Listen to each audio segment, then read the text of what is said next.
I'm not a financial advisor. I do not understand what financial advisors do or what is the best way to invest your money. Good morning, Hank. It's Tuesday. I'm Josh, and I am a former financial advisor and FINRA registered stockbroker. That is a former finance wad who escaped with most of my soul intact. I'm also a former neuroscience researcher who you have taught a lot of stuff about science and also a whole lot of other stuff. So today, I'm going to be doing my darndest to return the favor by clarifying some of the things that I think you might not be fully understanding in this investment video, and therefore that you might find highly interesting and educational. And hopefully so will mine own audience too, who are also here, I hope. Hi friends, please excuse the mess we are currently in the midst of moving, and please also excuse my band-aids and recent internet absence. I recently fell down and broke myself. So coming to you for the last time, I should not have done that. Coming to you for the last time from this room, we are about to learn some really useful stuff about investing in the stock market. We're going to talk about financial advisors and why they can often seriously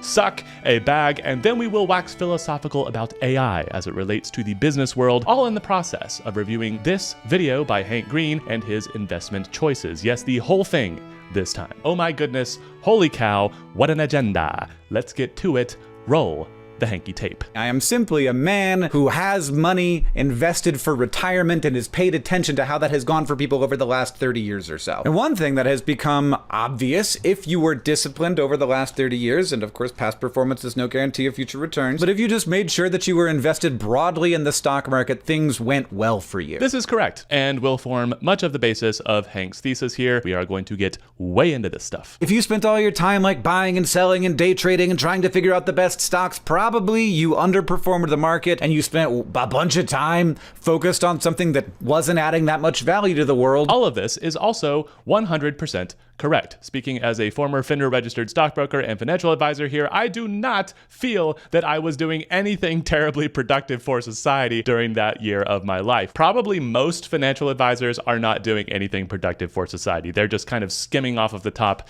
of rich people's money, but we'll get into that a little bit more in a sec. But also, if you worked with someone else who was doing that for you, that probably also didn't help very much. Now, if those people made sure you were invested in the market and you didn't have money just like sitting around doing nothing, then they did help you. If you would have invested that money anyway, the percentage points that they would have taken off the top for managing your money probably made it so that you would have less money than if you had just done it yourself. True, and financial advisors have tons of ways to avoid clarifying that fact at all costs, because if they did make it clear that you could just do everything that they're going to do for you on your own and not pay them 1% of your net worth or more every year for them to do almost nothing whatsoever for you 99.9% of the time, then you probably would not let them do that, and you would probably just do it yourself. But then they wouldn't make any money, so they're going to skip around this fact as much as they possibly can when you sit down and talk to them. Speaking from the inside, there is absolutely nothing that financial advisors know that you cannot find out online. A lot of it is so boring that you probably won't look it up, but there is absolutely nothing that I learned in studying for the Series 7, which is kind of like the bar for stockbrokers, or in being an actual financial advisor for just a little bit of my life,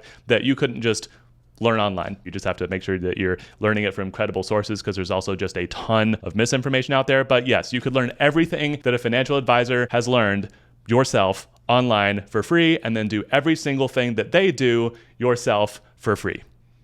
That is a fact. But what is all of this stuff that financial advisors are doing for you, particularly the investing part that stockbrokers are going to do as they sift off 1% of your net worth forever? What is that thing? For that, back to you, Hank. Done it yourself. What is it? Well, I can tell you, for the last 30 years, it has been buying what is called a low-cost U.S. equity index fund. Let me break that down for you. Index fund means you're not paying someone to guess which stocks will win. The fund simply follows a list of U.S. companies like the S&P 500. Or non-U.S. companies. And here we have our first disagreement with Mr. Green, because there is no reason that index funds have to be defined as just U.S. equities, since there are plenty of index funds that have absolutely nothing to do with the United States. Nor is there any reason that you should invest only in the United States by investing in the S&P 500, which is only US companies. This is a common narrative that I find so so silly. There is a whole wide world out there, and there are tons of index funds that let you invest in that whole wide world. But to be fair, Hank is going to come back to this later in a way that will be highly interesting, so on this point he will have some further things to say. One more note though before I let him continue. I can already hear you clickety-clacking in the comments about how US equities have greatly outperformed international equities in recent decades, and I will simply repeat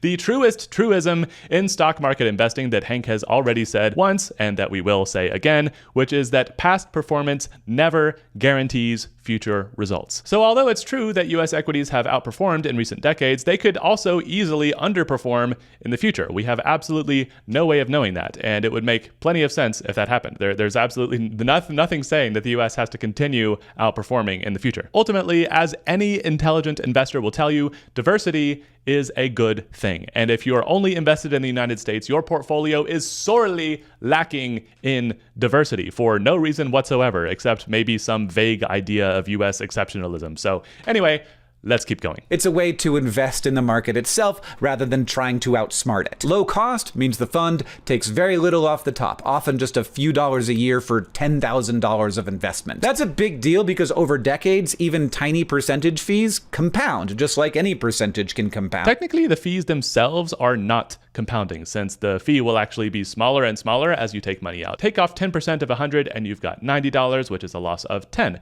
Take off 10% of the remaining 90 and you've got 81, a loss of just 9, one less than the previous time. But since in this case we're talking about the stock market, the overall fund is going to be earning compound interest. And what I think Hank means here is that you're going to be missing out on that compounding when the money leaves your fund. So you lost the opportunity for compound interest on the money that was taken out as fees. And that does, in sort of like a theoretical future sense, compound over time, because that money would have been worth more if it had stayed in your account, and it would have been compounding. This is what we call opportunity cost. And it is actually an extremely important concept in personal finance, and so I think maybe I should make a whole video about it sometime. I don't know. But there is also one more sense in which Hank is in fact describing something true here, which is that as your money grows, even if the fees stay the same as a percentage, assuming your money has been growing, like it usually does in the stock market, then the dollar amount that you will pay on that same percentage fee is going to grow too. And interestingly, I think this is very often what your financial advisor is banking on. If they get you as a client when you have about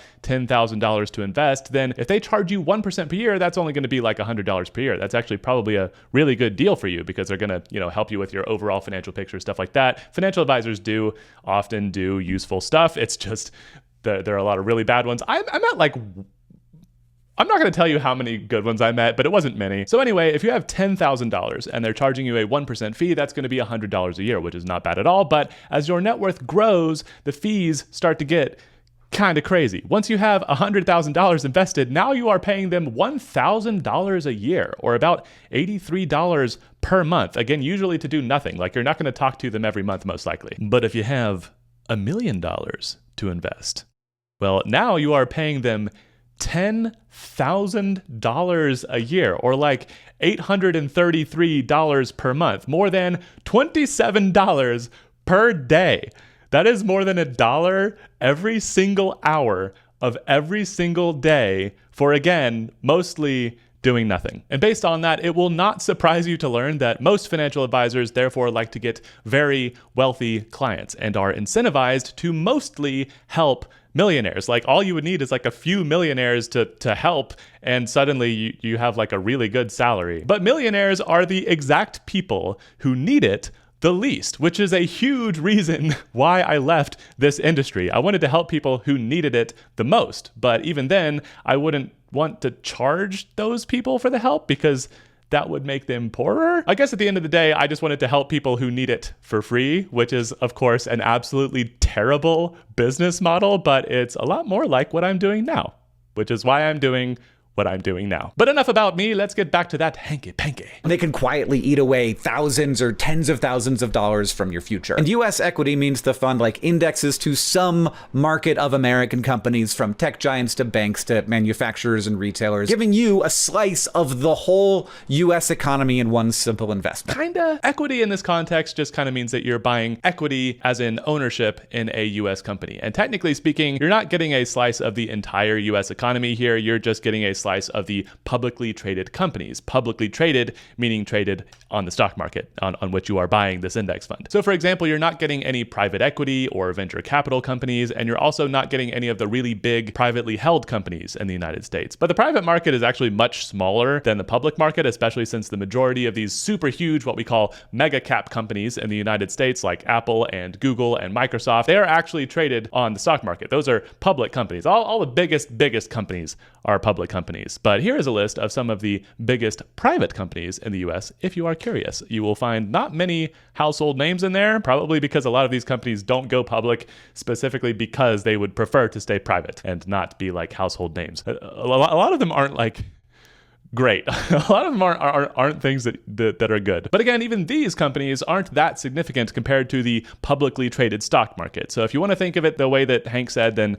that's probably all right. Ultimately, the average person doesn't even need to know much about how this kind of thing works on the back end, because as I do be saying all the dang time on this channel, buying highly diverse, low-cost index funds and leaving them there is basically all that any average person needs to do to be good at investing, which is a big part of what Hank is going to talk about. So let's get back to that. Some funds focus on different parts of the market, like some focus on the biggest players, others spread your money across thousands of companies, large and small, but you don't get like an equal amount of every stock. This would be silly and it would break everything. The index fund indexes to the market capitalization, which is just like the value of each company. And that means the bigger a company is, the more total stock value it has out in the world, the bigger it has of like a slice of your pie. Example, if your index fund indexes to the S&P 500, which is just like a list of the 500 biggest companies in the US. Just for the record, this is a bit of an oversimplification since there are several other requirements too, but I truly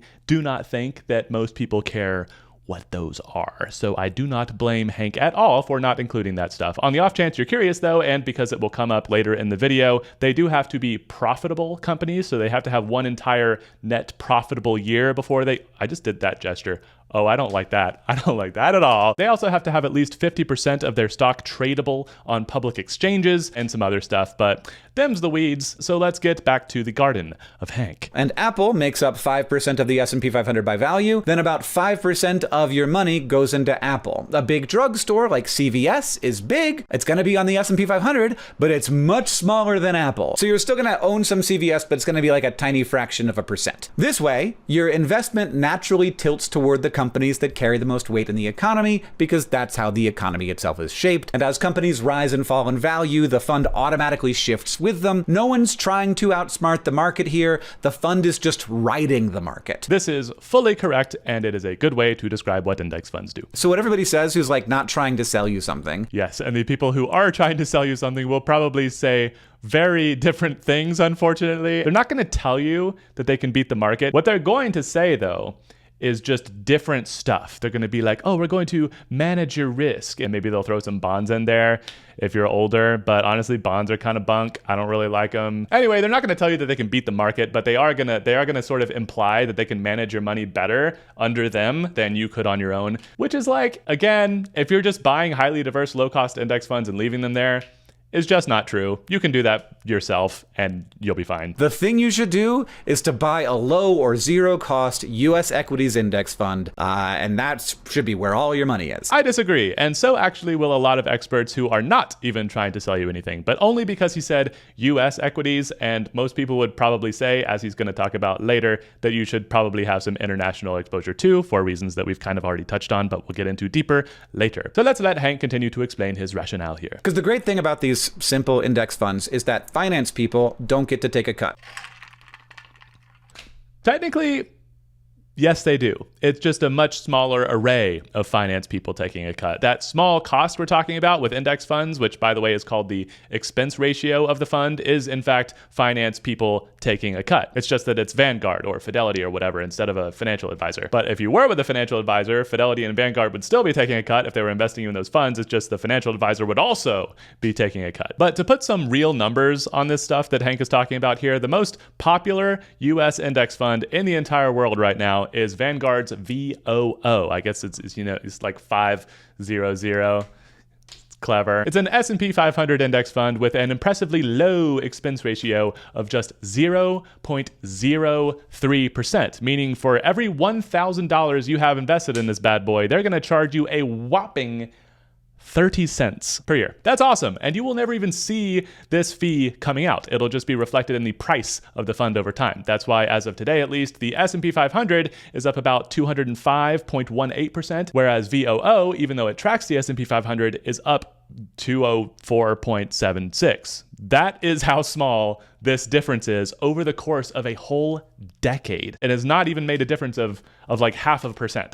That's crazy. But the average fee that a financial advisor is going to charge you are going to be much higher than that. So VOO might charge you 0.03%, but it's not uncommon for a financial advisor to charge you 30 times more than that, around 1% of all of your investment assets every single year, often to just put you in the exact same funds. Or actually, even worse, and I have seen this, some investment advisors will put you into things called A shares or B shares, which you don't even have to have a registered stockbroker license to sell. You need just like a different license that's even easier to get. And those charge you what is called a load of about 3 or 5% the day you buy the shares in the case of A shares, or the day you sell the shares in the case of B shares. This type of share has absolutely no reason to exist in the modern day. And even so,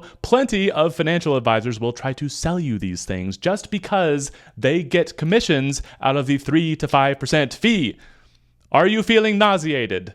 Because I am. The finance industry is not a good place. Golly, I sure wish this type of thing didn't happen all the dang time and wasn't probably happening to thousands of old, rich, highly trusting grandparents literally right this very moment. Anyway, another very important thing to clarify here is that it is totally possible for an index fund to have a very unnecessarily high fee, something more like the 0.3% type of range instead of Vanguard's 0.03, like 10 times higher. So it's important to check the ratio of something that you're going to buy, or you can just buy a Vanguard fund, not sponsored. Oh my God, I would love a Vanguard sponsorship. I would totally take that, but they probably have razor thin margins, so they don't have an advertising budget. Anyway, you can be pretty confident if you buy a Vanguard fund that you're going to have a fee as low as humanly possible. It's kind of their whole thing. They actually created under Jack Bogle the first index fund and sort of pioneered this entire investing philosophy that has done so much for investors. Before that, people were charging you these super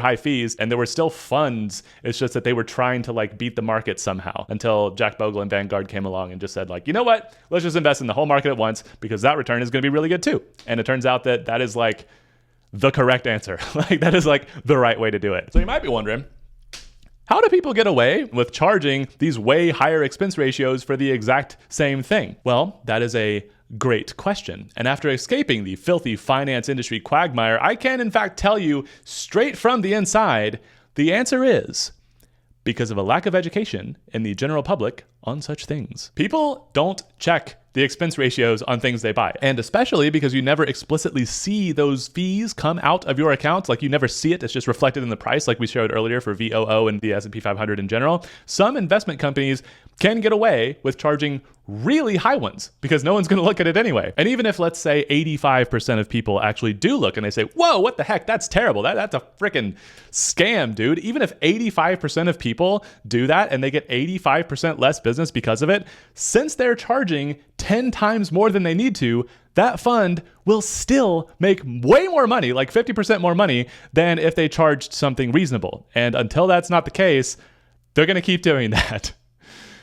Capitalism, baby. That's how it works. These also aren't even the only finance people taking a cut out of your investments, even when you buy these highly diverse low-cost index funds. Because when you buy anything on the stock market, there is a very complicated thing that I'm not going to go into or explain here, and it is called payment for order flow. Payment for order flow is something that almost no one talks about, but that got Robinhood in enough trouble that they got mega sued and had to send a bunch of their clients checks in the mail to reimburse them for all the money that got siphoned out of their accounts without them even noticing. Maybe a topic for a future video.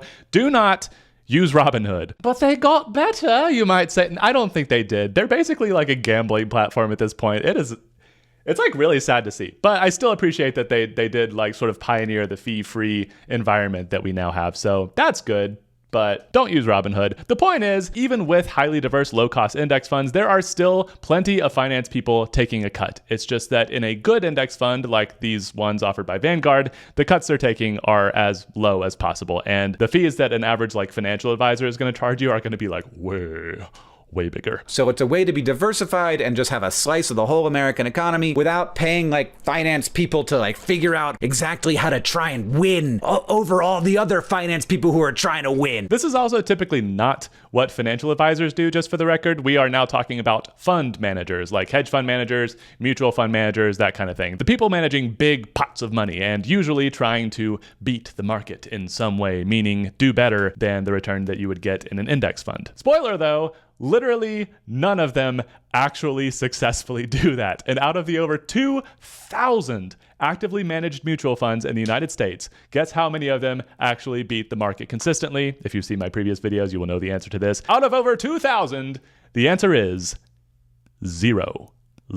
I have so many band-aids. Then why, you might rightly ask, do they exist? And why do people keep investing in them? Well, that is a very good question. And the answer is, once again, people just do not know these things. There are more than enough people out there who do not know that trying to beat the market is pointless, or who have actually heard that beating the market is pointless but would prefer to believe otherwise. And as long as those people do exist, these funds will keep existing too, in order to make money off of them. Because once again, that is capitalism. But you do not have to be one of those people. If all you did was just buy a highly diverse, low-cost index fund, as Hank is describing here, then in the long run, you will beat those professional fund managers every single time, probably.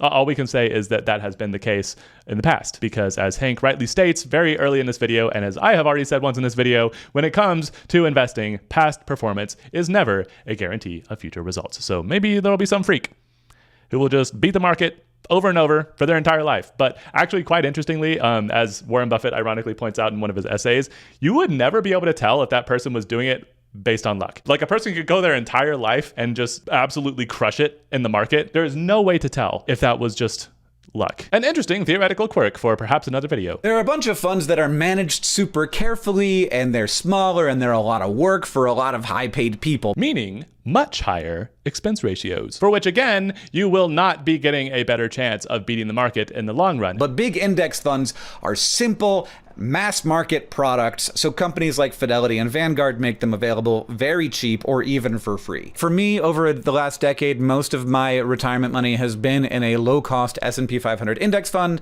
It's very low stress. But I do invest some of my money personally, and one thing that I found in doing that is that I worry about it all the time. Like, I worry if what I've chosen to do has under or overperformed the S&P 500, and it's been like both. Like, it's been way above it and it's been way below it. It's like so volatile compared to just buying the market and waiting. So there's two big problems with investing my money personally. First, my life has never been improved by worrying, and it increases my worry. Second, it becomes like a job, and I don't want managing my money to be my job. I want my job to be my job, because managing money doesn't feel like it actually adds any value to the world. Believe me, it does not. And it's also not even going to add any value to your investments. Because as we're going to get into a little bit more later, trying to pick stocks has a roughly equal chance of making you do better than the market in any given year as it does making you do worse than the market. That's why this line is the average. So as usual, I completely agree with Hank here. This is in fact maybe exactly how I would describe my own experience trying to pick stocks as I was a younger man in college, back when I didn't fully understand this stuff yet, especially the futility of individual stock picking. Like, dude, I spent so much time looking at stocks in college, like so much time, and it was all pointless. But very soon here, we're going to get into the stuff that I disagree with. And if I know Hank at all, which weirdly, I think I kind of do, because I have seen just about every single Vlogbrothers video that's come out for the last several years, and also most of the Hank's channel videos. So I feel like I kind of know the guy. I think if Hank heard the reasons that I disagree with him on the things that he's about to propose in this video, he'd be like, oh, yeah, that makes total sense. Especially since the reasoning actually has to do with the things that we've already talked about, with the theories that Hank has already told us about in this video, the reasons that he invested in the S&P 500 in the first place. So let's get into it. That's what I've been doing for the last 10 years. It's turned out well. Real quick, putting some real numbers to this in case you're someone who's new to thinking about the stock market and index funds. Here is a graph that I showed you earlier. In the past 10 years, putting your money into one of these S&P 500 index funds would have given you a return of about 205%, meaning it would have slightly more than tripled your money.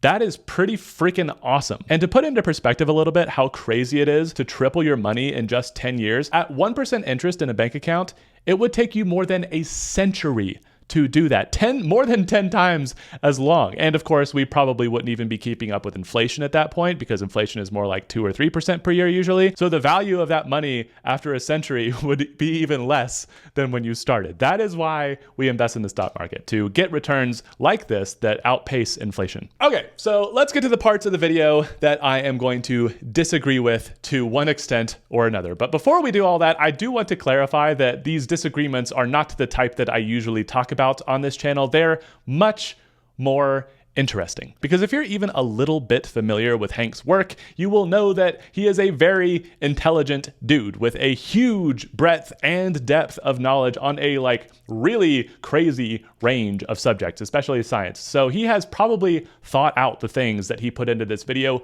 quite a bit before releasing it into our eyeballs, and of course, before adjusting his own investments accordingly. And while I do disagree with some of the things that we're about to talk about, the kinds of things that I feel like Hank got wrong aren't the sort of blatantly self-interested, conveniently cropped, conveniently outdated, or just completely incorrect information, the likes of which we have seen. Or of course, something even worse, like the situation with the YouTuber known as Whistlin' Diesel and the day trading scams that CoffeeZilla is covering right now on both of his channels. Go check it out. So bad, so well covered by Coffee. I'll put a link in the description. My friends. As a big old palate cleanser from the muckety muck on this side of the financial education internet, especially in the finance and investing space, one of the biggest reasons that I wanted to cover this video by Hank, apart from the fact that Hank is one of my favorite people on the internet and on planet Earth and made a video about something that I have a huge amount of interest in, other than that, the reason I wanted to cover this video is that the kinds of things that I feel like Hank got wrong in this part of the video are completely understandable things for a very smart person to get wrong. And even in many cases, they're things that we might not have right answers to. So even if I disagree with Hank on that thing, he might actually be right and not me. And all of that makes the stuff that we're about to talk about so much more interesting to me, and hopefully to you too, than anything that we could talk about in the context of the scammier parts of the financial education internet. In other words, in a weird parasocial way, making this video felt like a beautiful opportunity to actually talk about the fun parts of investing, not just with someone very intelligent, but with one of my literal idols, like Hank Mother Flippin' Green. So let us see what he has to say. But I have decided to make a change. And this is a big deal for me. Now, it's not super huge, but I'm going to explain it, and you can do whatever you want with that information. So again, one of these US equities index funds is buying all of the stocks that fit into the category, but it's weighted to the size of the company. So Google is on the S&P 500, and so is CVS. But of course, I don't own an equal amount of CVS and Google. Google is like 30 times bigger than CVS. So the index fund tracks that, and owning the index fund means that I own 30 times more Google stock than I own CVS stock. This is fine. This is how index funds work. It's how they're supposed to work. It's how they perfectly track the growth of the index. But over the last 10 years, especially over the last 5 years, the percentage of the S&P 500 index fund that I am invested in, that is in the 10 biggest companies in that fund, has gotten very high. It's now like 38%. So buying the index fund is like a way of diversifying in 500 different companies, but 38% of my money is in 10 different companies. Also, most of those companies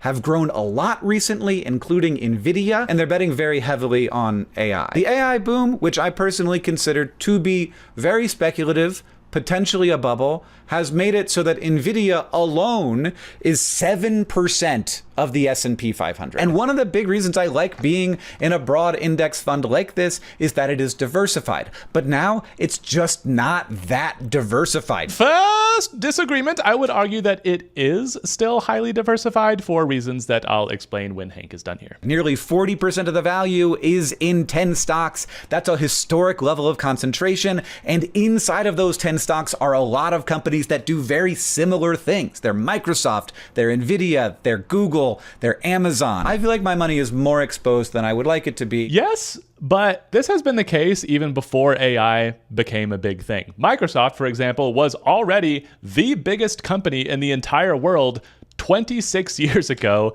in 1999. So while very AI-centric companies like Nvidia are certainly newer players in the S&P 500 over the past 3 to 5 years, especially on this kind of big scale, all the other big guys have been there for a while. So this big share of the S&P 500 that is devoted to mega cap tech stocks basically is not something that's just associated with AI.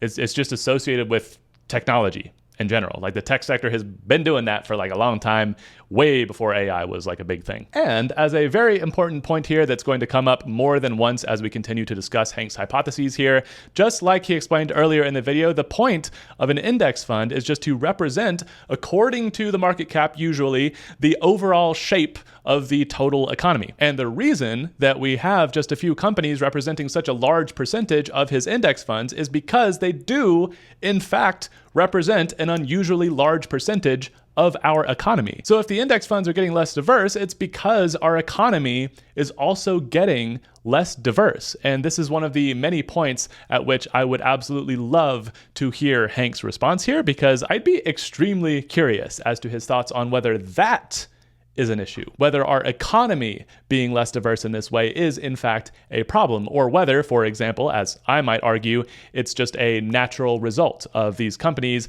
being at the forefront of creating the new technologies, which then tend to drive markets. Like your average lumber company is probably not going to have as great of an effect on the future of humanity as the average tech company is, but we're going to talk more about that in just a sec.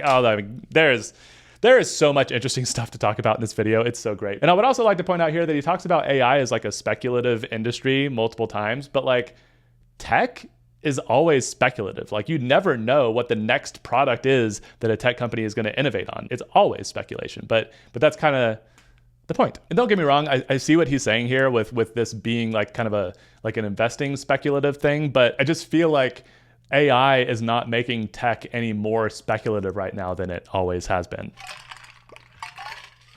I mean, heck, compared to something like the tech bubble, like the dot-com bubble, that was speculative. But as we'll see also later when we look up a graph of PE ratios over time, like that was like a way more speculative time than we're in right now. So anyway, let's keep going. I feel like by virtue of having a lot of my money in the S&P 500, I am now kind of betting on a big AI future. And that's not a future that I definitely think is going to happen. I just really don't think that it's about AI. It definitely is for Nvidia specifically, but for companies like Apple and Amazon and Google, they have extremely huge other lines of business that are probably going to be their like main thing over the next 10 years, unless something like big changes in their strategy. Apple obviously makes phones and computers like the ones that I have in front of me right now, and that's where they get most of their revenue. They also make a huge amount of money on the like Apple tax, taking a huge percentage of all the transactions that take place on their app stores, whether or not that's good for society. And Apple famously has not really produced anything of impressive quality or value in the AI space. I literally still have Apple Intelligence turned off on my phone because it was more annoying than it was helpful. And of course, you've got Amazon, which is an absolutely gigantic online retailer and shipping company that also owns Whole Foods and Twitch. So very much of their future will have to do with those lines of business, like advertising, online retail, that kind of thing. Although they do have a huge cloud computing thing going on, which may benefit from an AI boom. But like, I mean, that's just like one part of their business. And furthermore, that was already doing super, super well before the AI thing. So, and then you've got Google, who are in fact making some really cool AI things because they are now unabashedly using every single YouTube video to train AI video models, but I'm not going to say a single word about that here lest we fall into a very deep rabbit hole, because aside from AI, Google is also still primarily an ads and software based company. So even as AI becomes part of their business to probably a more successful extent than Apple, I feel like they're still probably going to make most of their money off of ads and from the Android operating system and the Google Play Store tax, very similar to the Apple tax, and off of occasionally making phones that just cannot stop blowing up. I don't know why anyone is buying a Pixel anymore. They're so bad, man. Anyway, the point point is, except in the case of Nvidia specifically, all of these big tech companies aren't just big because of bets on AI. Like they were big way before AI. It's not like these companies have gotten that much bigger over the past like 5 years. Like they have, but it's not like they weren't big before.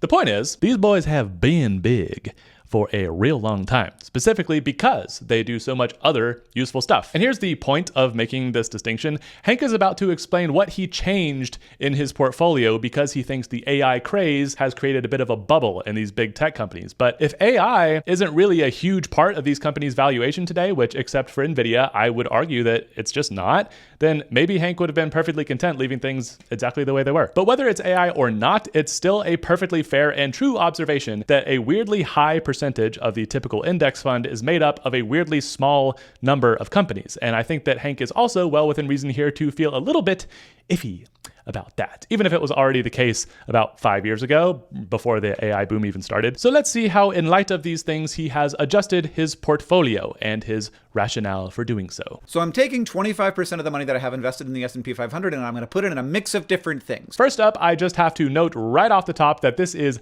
highly reasonable. Hank has just told us that he is going to put about 25% of what he has currently invested into a mix of different things, meaning that 75% of what he has invested, he is still going to be doing the thing that he already was. This is telling me that this isn't like a sort of panic reconfiguration of his portfolio, which in general is like not a good idea, just for the record. You never want to just like have some notion in your head and then change your entire portfolio accordingly to like whatever you happen to be thinking that day, even if you thought it out really, really well, because it's very possible that you could just like have different opinions like a month after that and be like, why did I change my portfolio so much? I could have just left everything the way that it was, or like only do like part of it. This is a fairly reasonable and not drastic adjustment, especially since, as we will see in a second, a lot of the holdings are remarkably similar. The core principles behind index funds are still there in Hank's portfolio.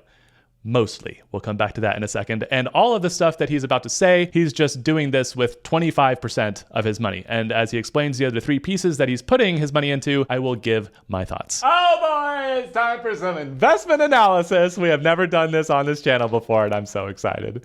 Let's go. Some of it is going to go into an S&P 500 value index fund, which takes off some of these higher performing stocks that have really high price to earnings ratios. Yeah, I guess so, sort of. Value investing is famously Warren Buffett's approach, but it is not all about PE ratios, the price to earnings ratio that Hank is going to talk about a decent amount in the next couple of minutes. So let's go ahead and just explain that real quick. The PE ratio, the price to earnings ratio of a stock, is basically just the ratio of how much earnings that stock represents. So like when you own a piece of a company, you own a little piece of their earnings too. Like you have rights associated with those earnings. The PE ratio is basically telling you like how much of a premium you are paying to own that piece of earnings. So usually the higher the PE ratio is, the more earnings are expected in the future, because people are expecting that company to do great things in the future and are therefore willing to pay a little bit more for a slice of that company. Value investing is mostly about making sure that you're going to get a good price for what you buy and that you're not going to lose money. That's why value investors take a really close look at things like the tangible assets of a company to see where the absolute floor for that company is, even if things absolutely hit the fan. So I guess in some sense, value investors might not be particularly attracted to stocks with really high PE ratios, since they might theoretically have further to fall. But the PE ratio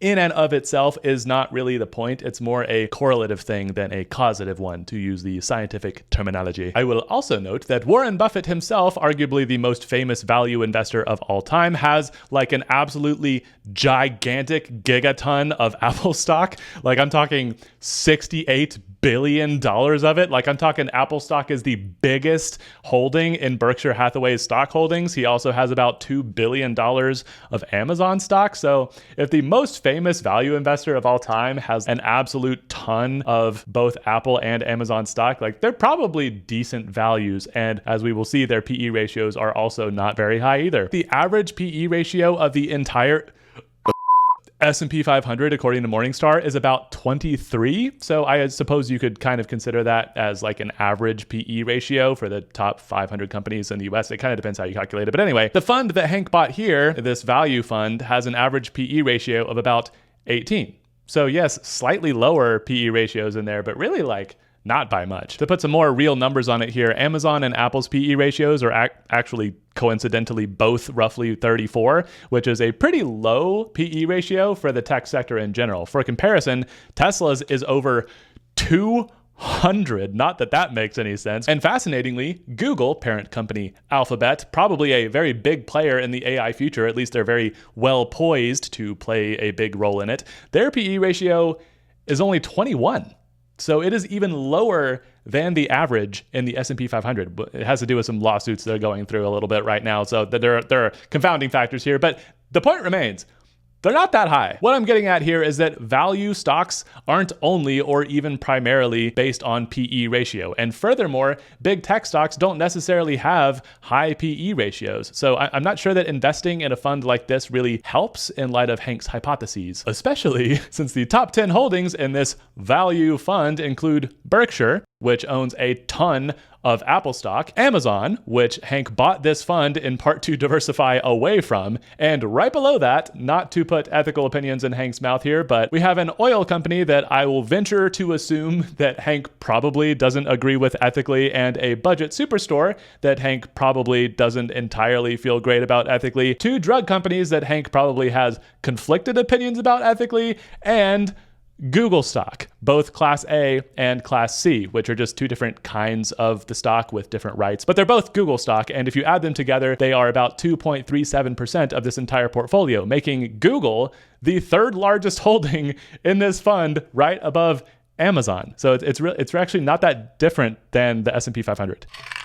And very intriguingly here, maybe for Hank, I think you might find this extremely interesting. I'm not 100% sure what this share change percent here indicates, but I'm going to venture to assume that it is the change in this stock's portfolio weight over here, meaning that the amount of Amazon and Google stock currently in this portfolio are 100% more than they were at some point previously, meaning they were just added, which is extremely interesting because as you have Hank trying to get away from these like supposedly overly highly valued big tech stocks, you have this value fund that he just invested in, putting them into the value fund because their PE ratios and their overall sort of like composition are actually kind of making them value stocks. So it puts another nail in the coffin, I think, of this narrative that he has here, that recently the AI boom has created for these companies like crazy PE ratios that are overinflating their value, because like it's just not the case. And I think Hank would find it very interesting that although this value index fund might have been a decent way to diversify away from tech in the past, whenever they added these, it became not a good place to do that. Also, I think this is probably a really good time for me to clarify that I don't blame Hank at all for probably, I assume, not knowing this. As he makes abundantly clear throughout this video, he is not an expert in finance, and I highly doubt that he has the time to be looking into all this financial gobbledygook like I do. In fact, most people would probably glaze over and fall asleep if they tried. So I'm not saying this or making any part of this video as a, hey, Hank Green, you got this wrong type of thing. It's more like, hey, Hank Green, and also the general population of the planet Earth. Here are some things that I think you might not have known about this, and that I think you might want to know about this. And also, I love you so much.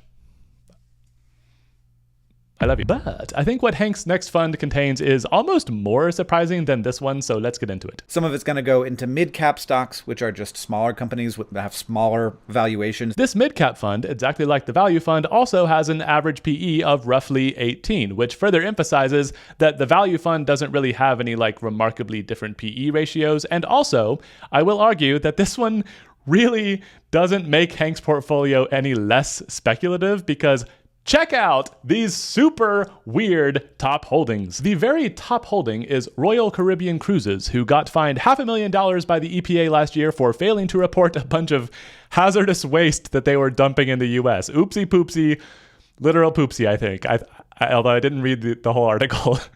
But that's not all. Speaking of highly unsustainable speculative bubbles, we've got some crypto! The third largest holding in this fund is Coinbase with a PE ratio of 30, by the way. The fourth is Robinhood with a PE ratio of 57. And then 10th is, even though it's 10th, I still think it's quite notable because it is Roblox with a PE ratio that does not even exist because you can't divide by 0, and Roblox has never reported a quarterly profit. So they have no earnings at all.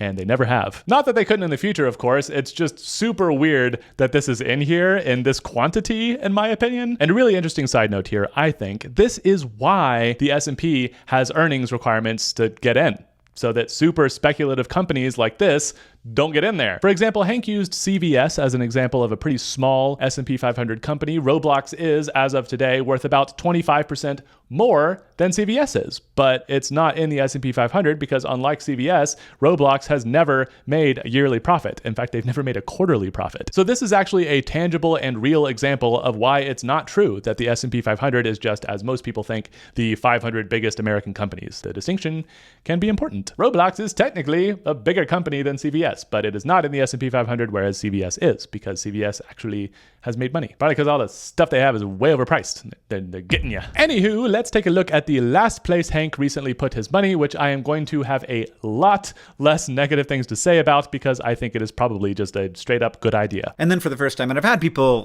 say that this is a good idea no matter what, I'm moving some money into an international index fund that just represents the world's economy rather than just one country's, which is another kind of diversification. Indeed. I have absolutely nothing negative to say about this other than the fact that it does once again have an oil company, this time Shell, as one of its top 10 holdings. And I doubt that Hank actually really wants to be funneling a significant portion of his probably significant fortune to a significantly negative company, since he and his brother John are, of course, famously really good at putting their money toward things that are good for humanity. And before you go thinking that this is just me criticizing something that can't actually be fixed, indeed, it can. It's actually totally possible to invest in an index fund without investing in these worst of the worst type of companies that profit primarily from environmentally destructive industries like dirty energy, or from addictive and or societally damaging products like gambling or tobacco products. And I don't want to get too deep into this here because I'll probably make a whole video about it in the future, but these are called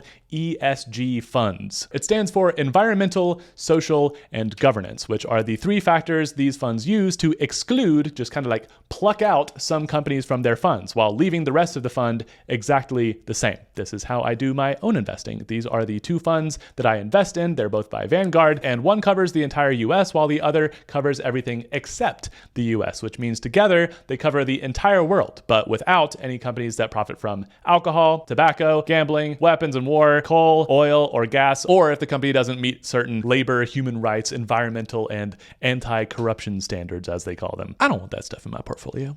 I don't want that stuff. Is ESG perfect? Absolutely not. There are definitely still going to be some companies in there that you don't agree with, but at least in my opinion, and by my ethical standards, I guess, it's definitely a whole lot better. The only real downside is that the expense ratios are slightly higher for these funds, but we're still talking about 1/10 of 1% or less, about half of the expense ratio of the most popular NASDAQ index fund in the entire world, QQQ. So I think it's more than worth it. And honestly, I feel like it's safe to say when a company is environmentally or ethically problematic or has weird ties to the government, that might be bad for that company in the long run. So personally, I would want to exclude those companies anyway on an investing basis, even if they weren't ethically problematic, but that's just me. And again, not blaming Hank or anyone else for not hearing of ESG investing before.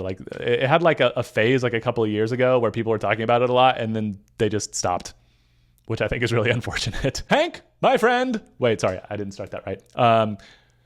Good morning, Hank. It's Tuesday. And if you are indeed watching, you don't know how much it would tickle my britches to hear you talk about ESG investing on either of your channels. That would really just bake my biscuit, buddy. And if I can use my former finance pro noggin noodle to help you put that together, then my biscuit's going goo-goo, my dude. And you can count me complicit, boyo.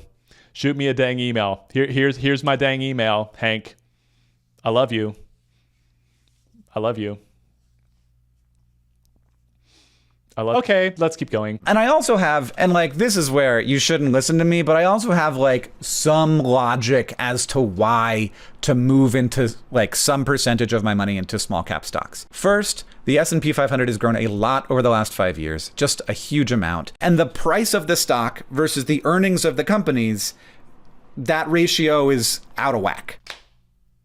Is it though? Here's some data for you, Mr. Hank, right over my face, just like your brother puts this stuff on your face. This is the average PE ratio of the S&P 500 going back almost 100 years, and the recent history here is honestly not that crazy. In fact, the average PE ratio of the S&P 500 is actually lower than it was 5 years ago.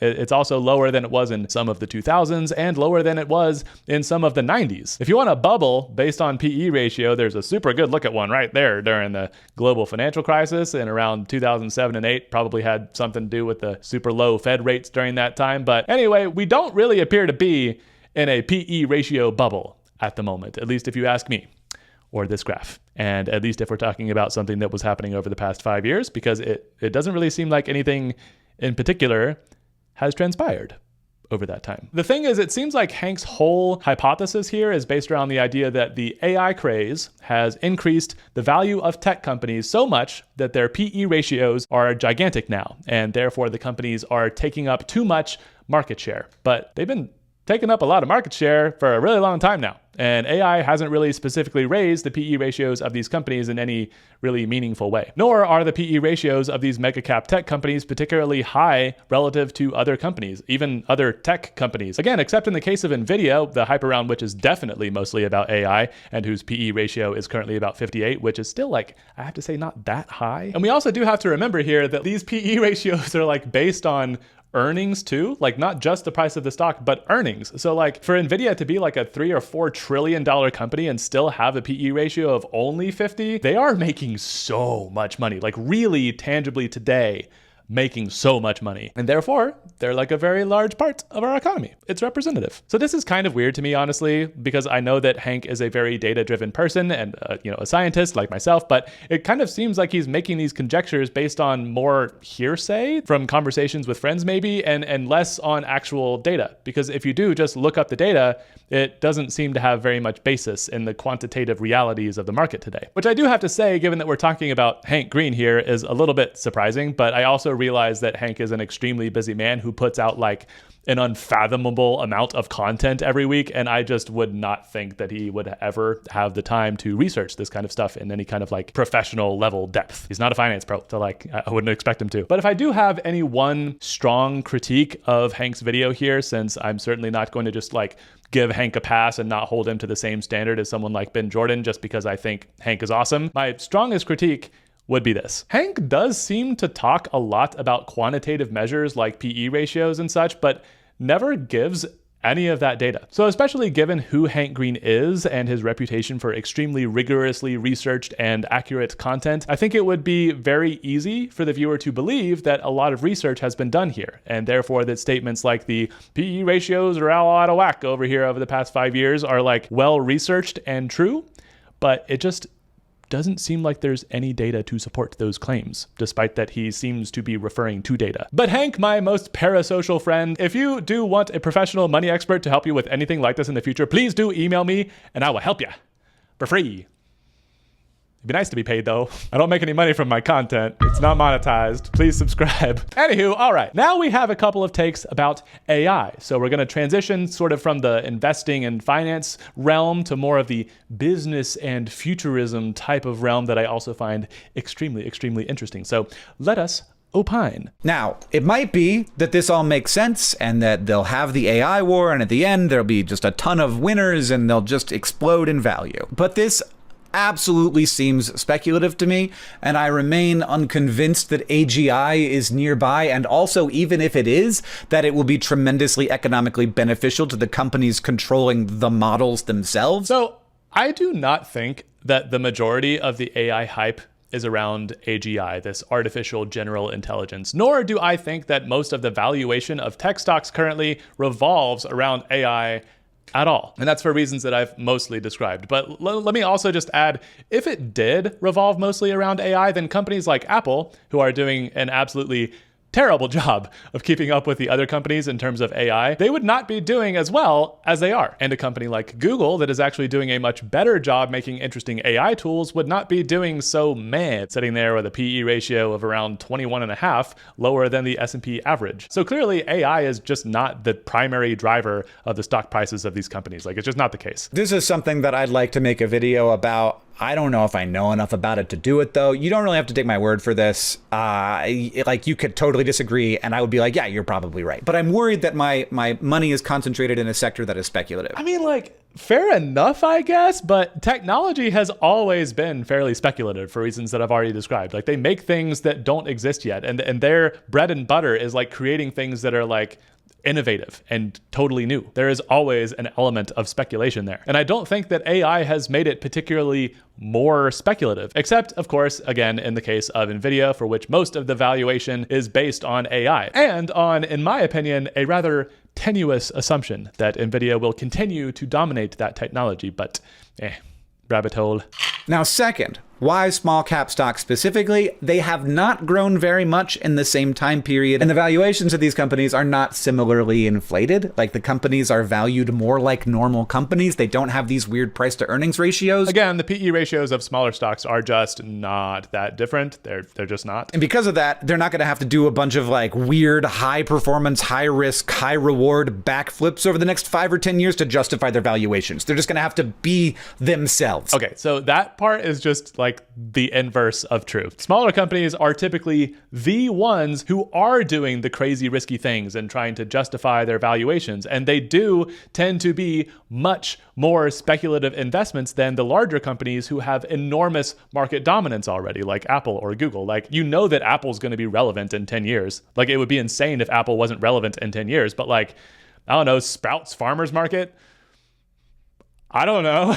They could go completely bankrupt. Like, they could totally do that because, like, I don't know, Harris Teeter or Publix did better or something. But like, Apple and Google are going to stick around, and especially a giant company like Amazon that has like so many weirdly diverse businesses. They're not going anywhere, dude. They're definitely here to stay. So like, these bigger companies are in many ways less speculative. Anyway, here as a very tangible example is a Fidelity small cap index fund called FSSNX. There are, of course, tons of other small cap index funds out there, but I chose this one because it's very similar to the other funds that Hank was investing in, which were also Fidelity mutual funds. So he might be specifically investing in this one if he did put some of his money into small cap. Average PE ratio here is 15. So again, not that different than the 18 for mid cap or the 23 average for the S&P 500. Like, yeah, they're lower, but remember, plenty of companies with household names have PE ratios over 50 or over 100, or even in very wacky cases, over like 200, like Tesla, whether or not that makes sense. So a difference of like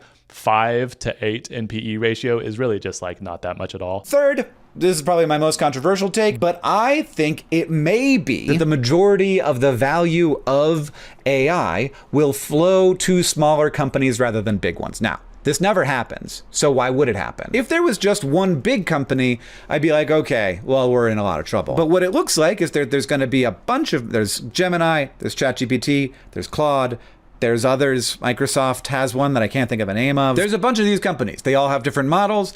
My guess is, and this is where I get super speculative, my guess is being the best AI model will not be that much better than being like a value, like a cheap one. I don't know. I could be wrong. Okay, so here's where we get into some more like speculative futurism here, but there are two assumptions that Hank makes here that I could be wrong, but just based on history, I think those two assumptions are just not correct. The first assumption is that the smaller companies here are going to be the value model and not the big companies. But what actually tends to happen is that the larger companies have a mass-produced product that is cheaper. And then there are smaller companies that have a more niche, tailored and bespoke type of product because they have to go very like small volume, right? So making the more high-priced products is kind of like the only way that they can eke out a profit margin and compete, because they can't compete with the bigger companies on price. This is an extremely obvious phenomenon in the clothing industry, for example. It's called economies of scale, where basically the more you're making of something, the cheaper you can make that thing. So bigger companies tend to have an advantage when it comes to price, not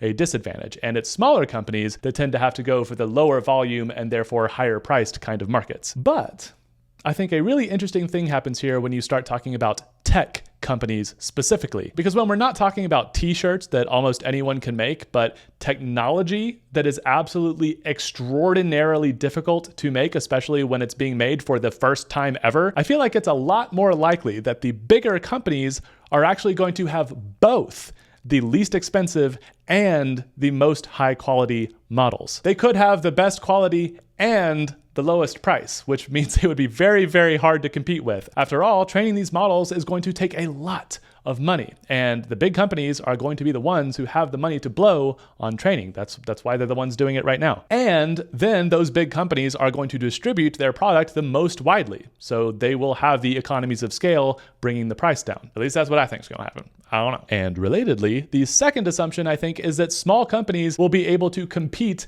in the AI race at all. Currently, at least, it takes like an absolutely enormous amount of money to train a really good AI model. And those costs could come down, but until they do, smaller companies that don't have tens of millions of dollars to blow on something that only might be half as appealing to consumers as whatever OpenAI or one of the other giant tech companies cooked up in that same period of time, those small guys might not even get to try to compete because they just won't have enough money to compete in this space. And whatever they make on a budget, there's a perfectly good chance that it's just not sufficiently good that anyone is going to use it. I mean, heck, you can already use most of the features of ChatGPT for free. So like, how is anyone else going to make something that's both better than that and cheaper than free? I mean, imagine you're sitting around the boardroom in like a pretty like small company and you're like, I think we should use like $30 million of our cash flow to train an AI model, knowing that like there are bigger companies using like 10 times that amount of money to make like a much better product. Imagine you spend a bunch of time like creating a typewriter and then keyboards were a thing. Imagine that happened to you. I think that this actually creates a situation in which bigger companies could bully smaller companies and outcompete them in the AI race even more than they currently do in other sectors like clothing and food or whatever. And for an example of how this might actually go in real life, Google is probably going to make some pretty cool AI stuff and let YouTube use the heck out of it because they own YouTube and they want YouTube to do well, right? But let's imagine that another only slightly smaller competitor like Netflix wants to use that same Google AI stuff. Well, I think it's perfectly possible that Google is either going to completely not let Netflix use it, or they're going to charge them an arm and a leg for the privilege of using it. And that is definitely good for the bigger company here, good for Google, but not for the smaller company who just has to pay whatever the big boys are asking or just fall behind. And actually, now that I think about it, there's probably also like a third false assumption here, which is that a small company working on something that could actually make a splash in the AI race would have a PE ratio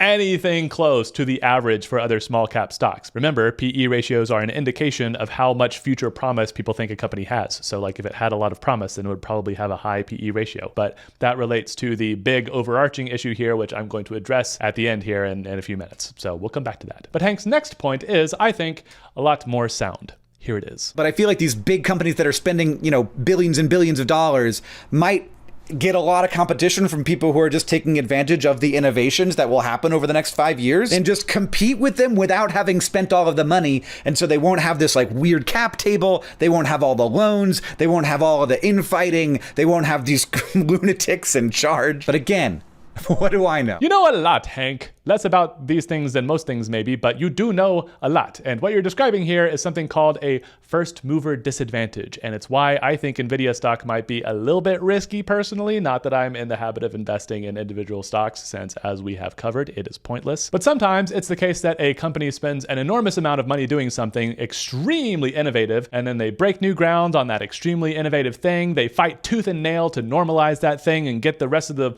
world to start adopting it. And then out of nowhere, another company comes in and does the exact same thing very, very similarly, but maybe slightly better, or they just market it better, whatever. And then that second one ends up just taking over the whole market that the first one created.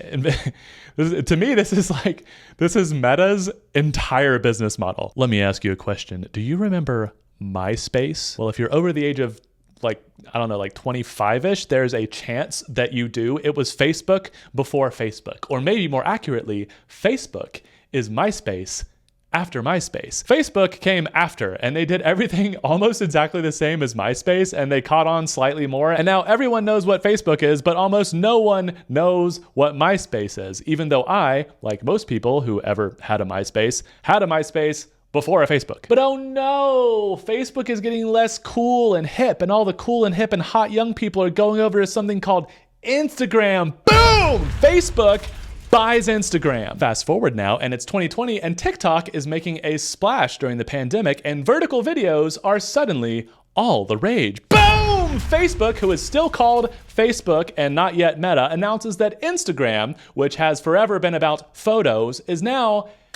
a video platform, and they want all of your vertical videos. But you do still have to be hot, and so that has not changed about Instagram. Fast forward just a couple more years, Twitter gets bought by Elon Musk and quickly becomes a wretched hive of scum and villainy where they don't serve your kind here. So suddenly, X marks the spot where Twitter died, and almost no one wants to touch that festering cultural corpse with a 10-foot pole, so boom! Meta, ever the second mover, gives an extremely hurried birth to Threads, a Twitter clone that you can feel slightly better about using. Lots of people like that about it. And now, not that long after that, Threads actually has more users than Twitter. Apple actually does this too all the time in terms of hardware specifically. They tend to let Samsung and Google and other phone companies play around with a bunch of innovative new features, and then they wait several years to see if people actually like them, and only then do they implement those features in their phones and pretend it was their super innovative brand new idea. Point is, the first mover disadvantage and second mover advantage are very real, and the AI sector is so new that we currently only have first movers, especially in the case of NVIDIA. It really does seem, to me at least, like a Chinese company could totally at some point, just like they did with ChatGPT, just randomly release a chip or a training software or a model or whatever that's either extremely cheap relative to what NVIDIA offers or just completely free. Maybe. If that happens, it's going to be really difficult to justify a multi-trillion-dollar valuation for NVIDIA. But anyway, I'm not trying to get into stock analysis here. Not trying to do that. But I should add here that sometimes first movers get advantages too. Like ChatGPT has already made so much money and attracted so much exceptional talent to OpenAI that ChatGPT has almost become synonymous with AI. So maybe that could create a lasting advantage for them. I don't know. But it's going to be really interesting to see how this all plays out. And of course, this kind of uncertainty just underscores how important it is to invest in tons of different things, tons of different companies, because you never have any idea whatsoever who the big winners are going to be. But if you're invested in the entire stock market, then as long as the winners are publicly traded companies, you are going to participate, your portfolio is going to participate in those big wins. I think I need to go to lunch. I think I need lunch. Is it okay with you if I go eat lunch and come back and do the rest of this video later? I hope so, because that's all I do. I just think that it's totally possible that AI will just be like a tool. It'll just be a tool that engineering companies use to develop new materials and drug companies use to develop new drugs and stores use to manage inventory better. And I think that these giant companies providing the AI models will actually be competing with each other for those customers, in part by competing on price. And that might mean that the value delivered to small companies will be bigger than value delivered to the big AI companies.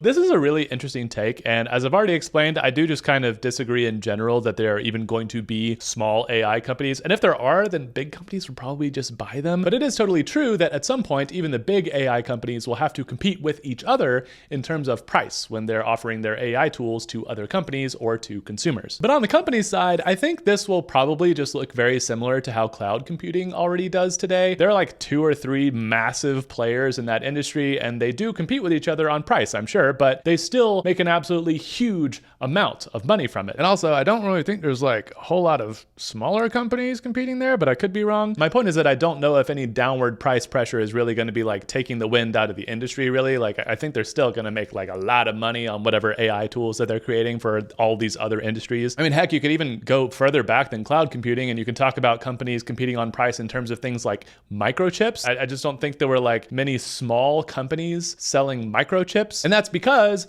microchips are really, really, really hard to make. Like, you have to be like a reasonably sized company to even try to compete in that space. And I feel like AI could be similar. But it is totally possible that AI could be different if the training costs come way down. I don't know what's going to happen. Ultimately, I agree wholeheartedly with Hank when he says these next 3 words.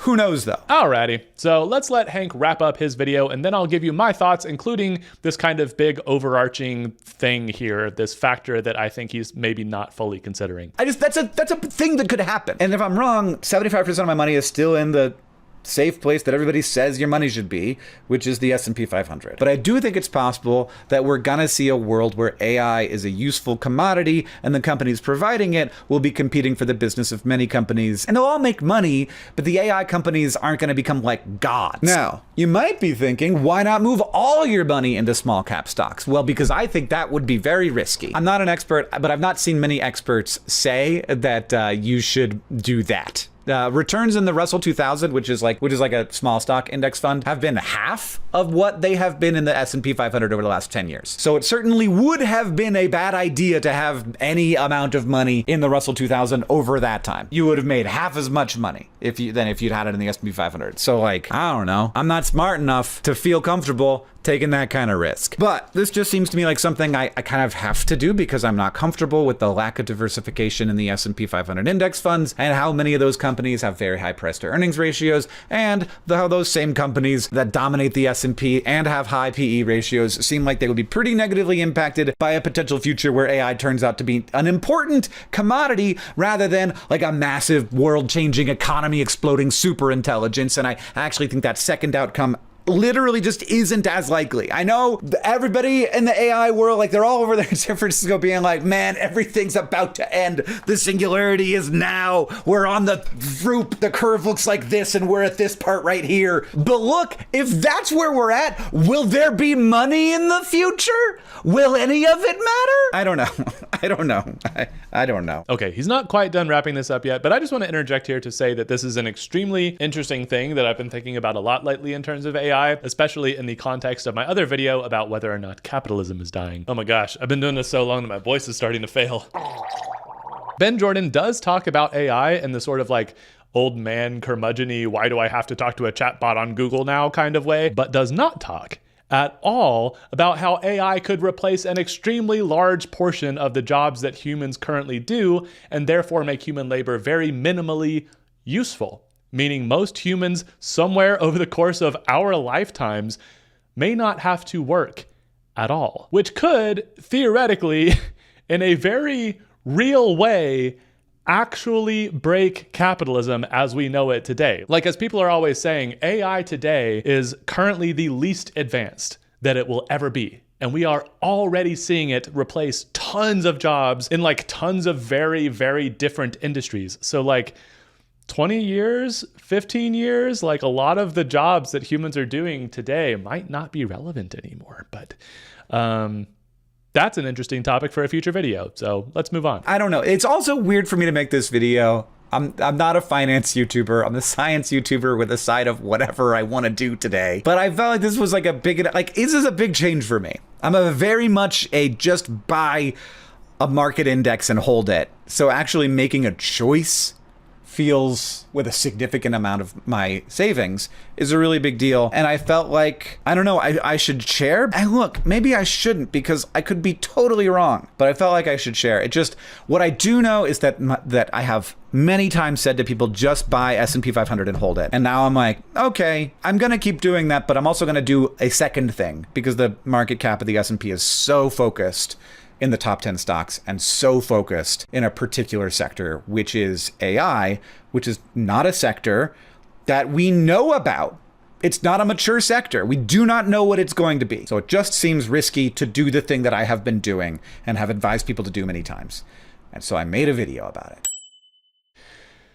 Okay, so possibly the most difficult thing to explain to you in this entire video, but a really interesting point, I think, and one that a lot of people get wrong even when they do already understand index funds are the way to go, is this right here. I think the reason that, as Hank put it, this feels like a big change for him is that by deviating from the buy and hold index funds approach, he has actually now deviated from efficient market theory itself. He has deviated from the theory that tells you that just buying index funds is the way to go. Now, I'm not going to explain efficient market theory in detail. That is a topic so difficult to explain well that I honestly don't know if I will ever make a video about it. In fact, I don't think I have to, because I saw a video recently that explained it so beautifully well that if anyone ever asks me to explain it, I'm just going to give them a link to that video instead, which is exactly what I'm doing to you.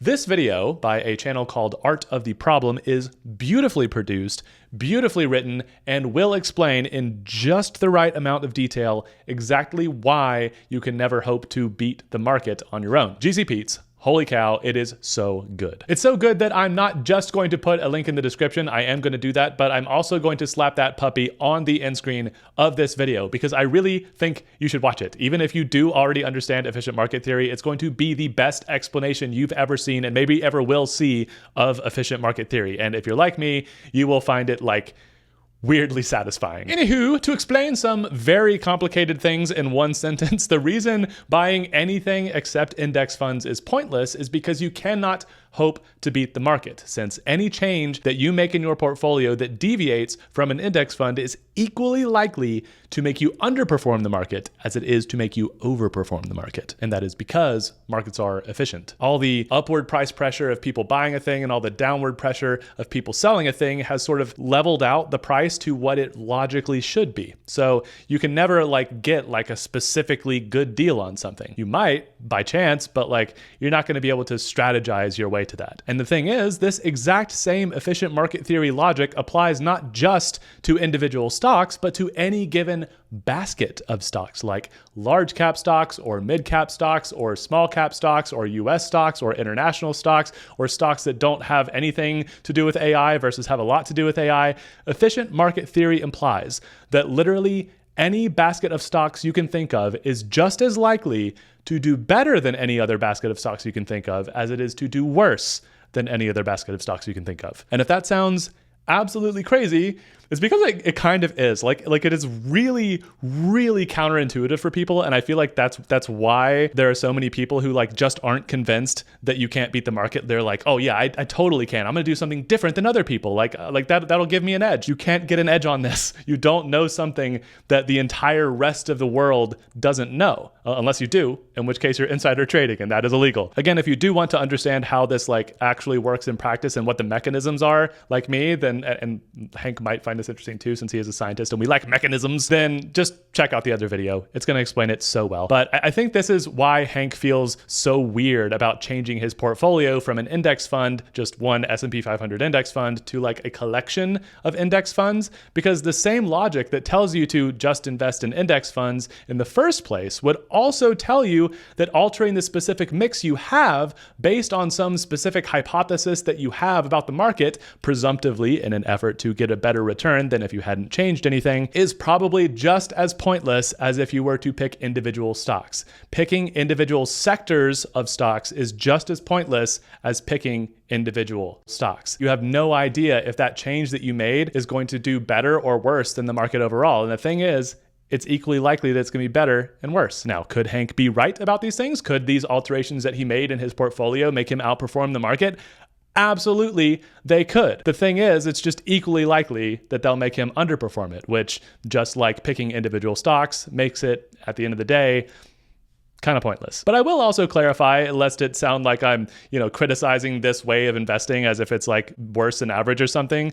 It's not. I need to clarify that Hank's overall portfolio and how it's now structured, how it was before or how it's structured now, is very reasonable. If you did exactly what he's doing, it would be totally fine and not problematic at all. Unless, of course, you want to go down the ethical investing route and get rid of some of those sketchier companies in there, which is what I do and what I in fact do. I'm a child. And actually, I would probably argue that now it's a little bit better, because I do think that you should have some international exposure. And now he has that instead of just the S&P, where all of his investments are very tied to the macroeconomic environment and the economic environment, the political environment, the everything of just one country. You don't really want that. That's why you want some international exposure to diversify. But anyway, as we wrap up this video, I just want to take this opportunity to say an enormous thanks to Hank for all of the absolutely incredible things that he and his brother do to make the world a better place. Not only have you educated people like me as I was growing up, there are literally people alive today that would not be alive if not for the work that you and your brother do. Like, that is incredible. Like, on the off chance that anyone watching this doesn't know who Hank and John Green are, like, go check out their channels. I'll link them in the description too. If you want any inspiration for like how to use the internet to make the world a better place, because those guys are like, I sincerely can't think of anyone doing it better than they are. In the times where I have the least hope for humanity,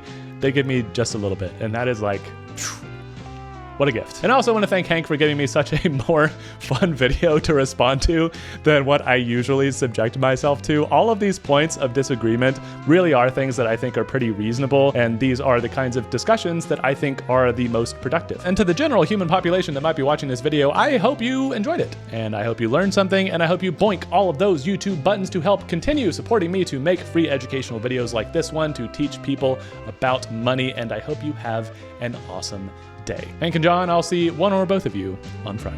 Bye! Bye-bye now! Bye-bye! Bye-bye! Bye-bye! See ya! Oh, bye-bye! Bye-bye! Bye-bye! Oh, I'm so tired. Oh, goodness grief, I'm so tired. My throat hurts.